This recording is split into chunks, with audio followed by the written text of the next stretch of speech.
অপেক্ষা, হ্যাঁ অপেক্ষা। নিকোটিনের দোয়ার আড়ালে ভেতরের পড়ে যাওয়া হৃৎপিণ্ডের আত্মচিৎকারের পরে তাকে আমার করে পাওয়ার অপেক্ষা। কিন্তু না, সে আর ফিরে আসেনি।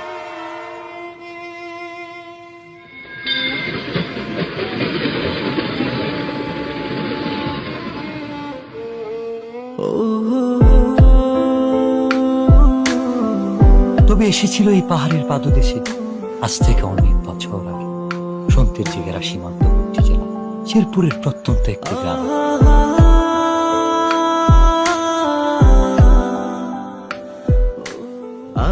কে এই অতিথি, কে এই কিশোরী, কে এই মায়াবিনী?